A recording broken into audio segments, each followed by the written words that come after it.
So we look at level of pain in terms of the client. It's very important that this is done because it's on a spectrum, and we have to judge where the client is.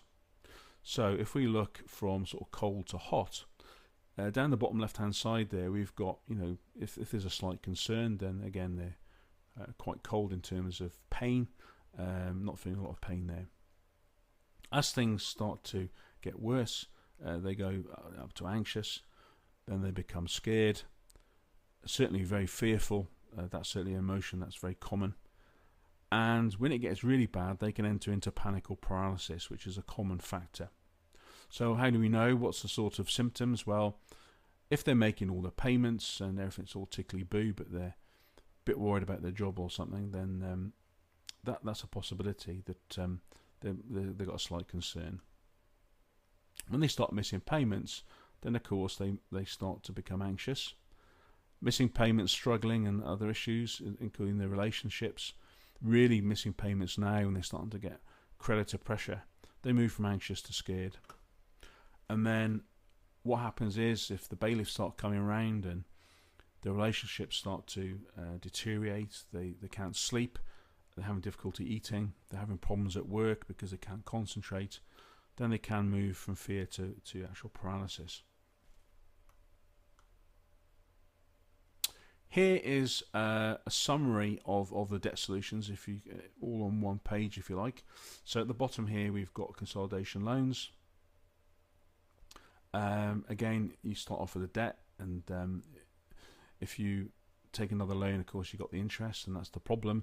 If you get interest on interest, that's compound interest, and again, that's not a particularly good solution.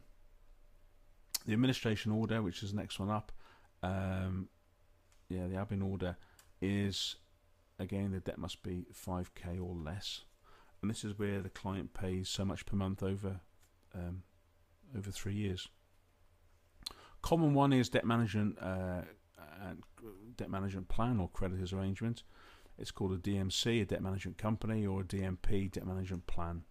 So if you get the debt, you see the debt here on the left hand side, and you roll it out over a period of time. Remember, I use the analogy of like Play-Doh or dough, and it just stretches it out and out and out and out. So the payments reduce, but the time increases.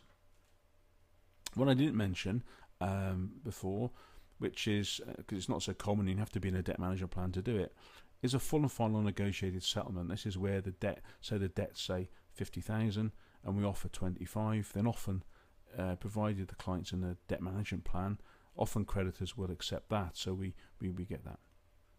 We've got the court line here, and of course we talked about the IVA, which is between 5 and 6 and 7 years. But what's not talked about a lot is full and final IVAs, and the reason that insolvency practitioners don't talk about this is they've got less fees than on an IVA, but it is an option. If somebody can actually get some lump sum, some cash, then they can actually do a full and final IVA. And again, top of the tree, if you like, the ultimate debt solution is bankruptcy, and its sister, Bankruptcy Light, which is a debt relief order. So this pretty much summarizes the debt solutions.